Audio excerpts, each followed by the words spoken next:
Jim Casbarro, GAFinestHomes Group, and thanks for tuning in for another episode. And today we're going to help you continue to love where you live. And by doing so, we are going to dive in today a little bit more about what it takes to be a real estate investor. And we're going to discuss the foundations of being a real estate investor, the different components that go into it. And before we get started, we just want to say that this video is sponsored by Premier Blinds and Designs. It's our high-end exclusive window treatment company that we use, and they carry everything from 2-inch faux blinds to motorized shades, and they're really an excellent company that focuses on quality and customer experience, and that makes them part of our business vendor program to help you love where you live.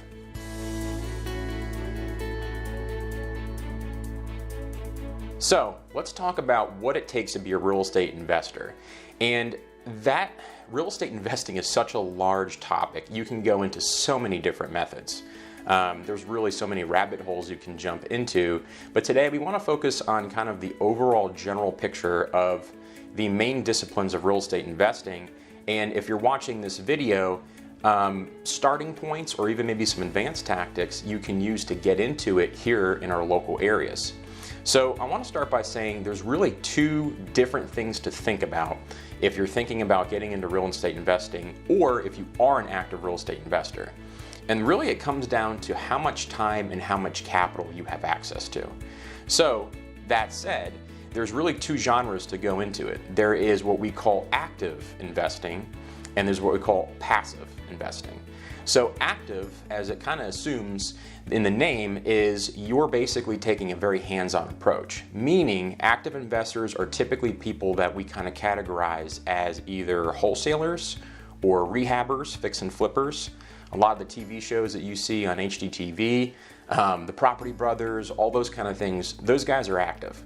So they're literally out there working either part-time or full-time, being hands-on, finding deals, meeting with sellers, locking up contracts, and then possibly doing the work in some cases. Now, passive real estate investing is basically using the vehicle of real estate to grow more of a portfolio and passive income through not being active. So if you don't have a lot of time, that would be maybe someone who decides to buy multifamily property and hire a property manager, someone who has residential homes that they rent out, and either they handle a small portfolio or they use a property manager as well to help leverage, a lot of things that take time off their plate. Also note, having really good tenants eliminates a lot of those time-sucking tasks. So really, if you're thinking about becoming a real estate investor, the first question I always ask people to start with is how much time and capital do you have access to? And don't let the capital part scare you. I'm sure you're like me, and if you go on Facebook nowadays, I think every other ad is, and maybe just because I'm in real estate, but I see so many ads where it's learn how to do real estate investing with $0 down, and fire your boss, and all these really over the top promises. And here's the thing, you actually can do that. A lot of people don't know I have a very heavy real estate knowledge background when it comes to the investing world. I started learning way before in that arena before I ever became a realtor. So if you're curious about how to get started in real estate investing, I would love to go deeper into what those routes look like for you and help identify a plan to start either going into being an active investor or becoming a passive investor. And actually, if you're watching this video, I'm wanting to include something special that some of our passive investors are doing really awesome in, and this is including myself. And it's actually an interview with one of our real estate investors that we're partnered with, who we've grown with over the years. He's identified a niche in doing tiny homes, modular homes, and mobile home parks.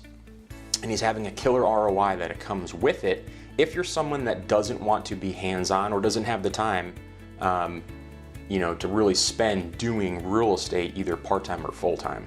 So if you're interested, take a look at the video below. It's an interview where we actually interview Michael in his business to learn more about what he can do if you wanted to actually become a passive investor with some of the real estate benefits of our group. So take a look at that, and if you really want to learn more about how to become an active investor, I highly, highly recommend that you start with education. When it comes to real estate investing, the investing part itself is not inherently risky. it's the investor who's risky. Ignorance is definitely the most expensive currency, so don't trade in it. You have to know what you're doing. And part of what we do with people who want to get into an active real estate investing role, we can kind of help guide you into some of the really good training and mentor programs that are out there, as well as start helping you build a team, which you will definitely need when it comes to doing any type of real estate investing. Lone wolves in real estate don't make it very long. So they're usually the one-hit wonders. They saw a thing on TV, they tried to do a rehab, they maybe made 20, 30 grand at most, but then when you actually break down the time invested, because they don't have a team, they don't know what they don't know, you end up making pretty close to minimum wage. So don't be that person. If you want to get active, let us know. We'd be happy to do a one-on-one or even like a phone consultation and kind of take a litmus test of where you are right now and figure out what we can do to help you build that no matter where you're starting from. So I hope you can learn a little bit more through these videos, knowing that the foundation in real estate comes with the first most important question. Do I want to be active or do I want to be passive? And from there, next couple of videos, we're going to go into what are some of those active roles and what does a passive income investor look like if you're doing either at really high levels. So stay tuned for some really cool interviews we got lined up, and I hope that this video will continue to help build into your own community so you can love where you live. I'm Casbarro, GAFinestHomes Group. Thanks for tuning in, and I'll see you in the next one.